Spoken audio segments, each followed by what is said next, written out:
Hello hello. അങ്ങനെ രാവിലെ തന്നെ കടുക്ക് നിറച്ച് തിന്നാൻ വേണ്ടിയിട്ടാണ് ഞങ്ങൾ മൂന്നാളും കൂടി കെട്ടി ഒരുങ്ങി പോകുന്നത്.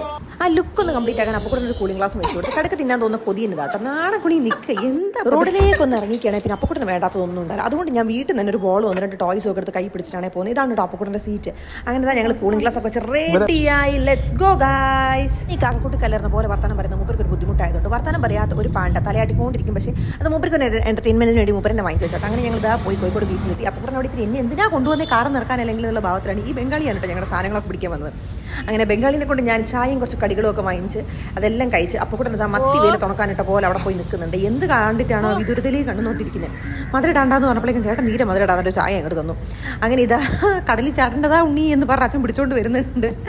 അങ്ങനെ കളിയും കൂടിയെല്ലാം കഴിഞ്ഞ് ക്ഷീണിച്ചിട്ടുള്ള വന്ന് ഇരിപ്പാട്ടോ. അച്ഛൻ്റെ മോളുടെ ഈ ഡാൻസ് കണ്ടിട്ട് റോഡിൽ കൂടെ പോകുന്ന ആരൊക്കെ ചില്ലറ പൈസ ഒക്കെ കൊടുക്കണമെന്ന് വിചാരിക്കുന്നുണ്ട് കേട്ടോ. ഇയാളുടെ മുഖത്ത് പുച്ഛഭാവം മാത്രമേ വരുള്ളൂ. ഞാൻ യൂട്യൂബ് വീഡിയോ എടുക്കുന്ന മൂപ്പർക്ക് അത്ര ഇഷ്ടപ്പെടുന്നില്ല. ഞാനൊരു യൂട്യൂബർ ആകുമ്പോൾ ഇയാൾ നിങ്ങൾക്ക് ഖേദിക്കും. അങ്ങനെ പോകുന്ന വഴിക്ക് ഒരു കരിമ്പ് വെക്കുന്ന ചേട്ടനെ കണ്ടപ്പോൾ കരിമ്പ് വാങ്ങിച്ച് കുടിച്ചു. അത് കഴിഞ്ഞ് കാമ്പെല്ലാം തിന്ന് കഴിഞ്ഞപ്പോഴാണ് പൈസ ചോദിക്കുന്നത് 120 രൂപ. അതോടെ കുടിച്ച കരിക്ക് അങ്ങോട്ട് ഇറങ്ങിപ്പോയി. അങ്ങനെ വീട്ടിൽ വന്നു അപ്പക്കൂട്ടൻ ഒരു ആർട്ടിഫിഷ്യൽ മഴയൊക്കെ കൊടുത്ത് കുളിപ്പിച്ച് സെറ്റാക്കി അച്ഛൻ എന്താ ടാറ്റ ബൈ ബൈ എല്ലാം പറഞ്ഞ് പോകാൻ തുടങ്ങിയപ്പോഴേക്ക് ആളുടെ കരച്ചിൽ നടക്കാൻ തുടങ്ങി.